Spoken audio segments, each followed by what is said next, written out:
Bienheureux ceux qui, sans avoir vu, ont cru.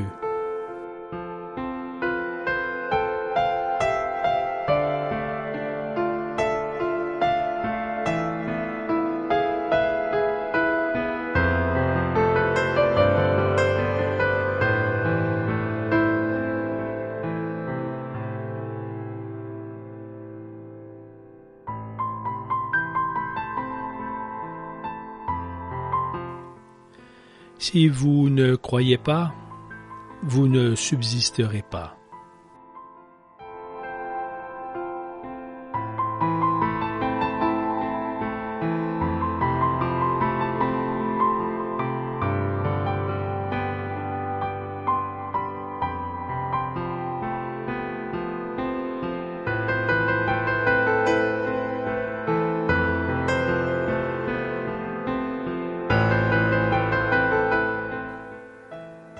J'ai gardé confiance, même quand je disais « Je suis très malheureux ».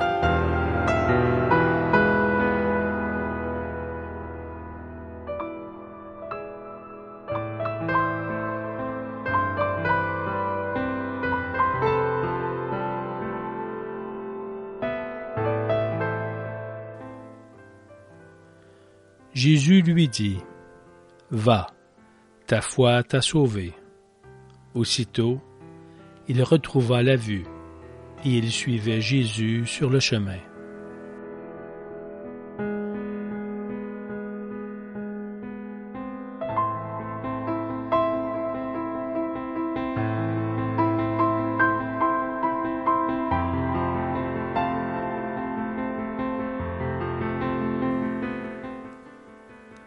La foi est une manière de posséder déjà ce qu'on espère, un moyen de connaître des réalités qu'on ne voit pas.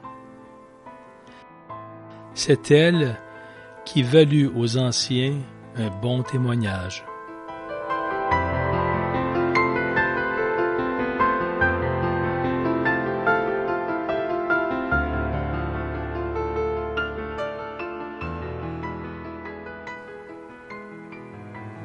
Ainsi donc, nous sommes toujours pleins de confiance, tout en sachant que, tant que nous habitons dans ce corps, nous sommes hors de notre demeure, loin du Seigneur, car nous cheminons par la foi, non par la vue.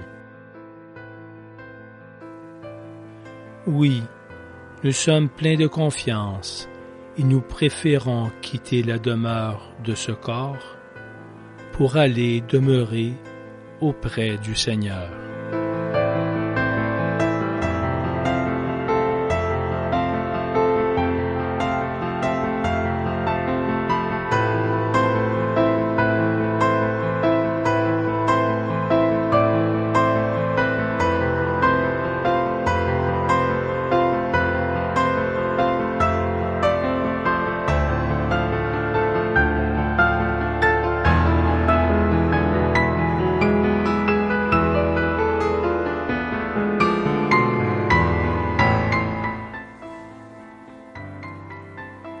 La foi, c'est croire à ce que nous ne voyons pas. Et la récompense pour cette foi, c'est de voir ce que nous croyons.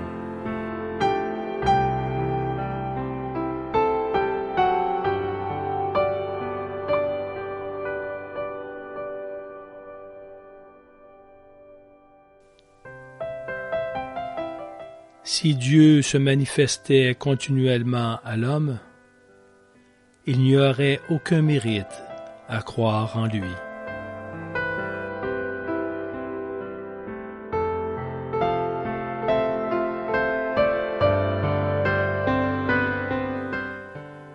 Le doute n'est pas l'opposé de la foi.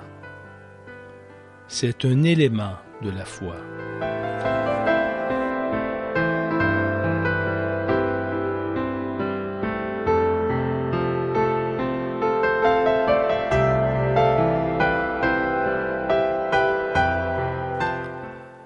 La foi, C'est l'oiseau qui chante quand il fait encore nuit à l'aube.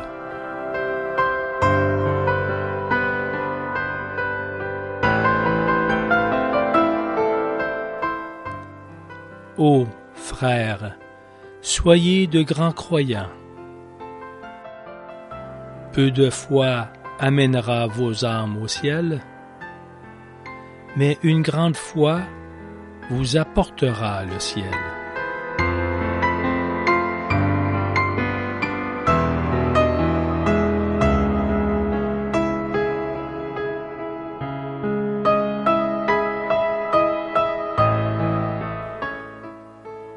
Il n'est pas toujours facile de croire, et de croire en l'amour de Dieu. Mais nous devons nous efforcer de le faire, dans tous les cas, même dans les plus difficiles. Nous assisterons alors, à chaque fois, à l'intervention de Dieu. Il ne nous abandonnera pas, mais prendra soin de nous.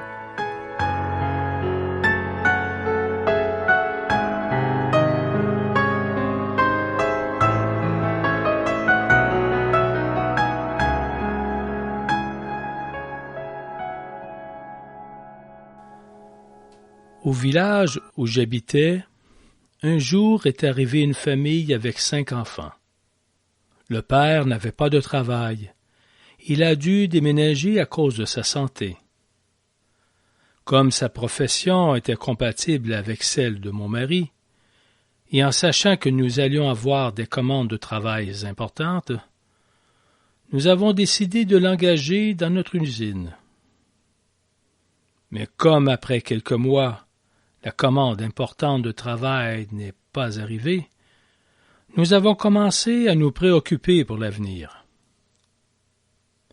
À ce moment-là, les paroles de l'Évangile que nous nous étions proposés de vivre nous invitaient à prier, en nous expliquant que les tentations dans lesquelles nous pouvions tomber étaient essentiellement 2. La prétention de nous débrouiller tout seuls, ou bien la crainte de ne pas y réussir. Jésus, par contre, nous assure que le Père céleste ne nous laissera pas manquer la force de l'esprit, si nous sommes vigilants et si nous la lui demandons avec foi. Nous lui avons alors prié, en lui confiant cette situation, certains qu'il nous aiderait. Le lendemain, mon mari reçoit un travail important et inattendu.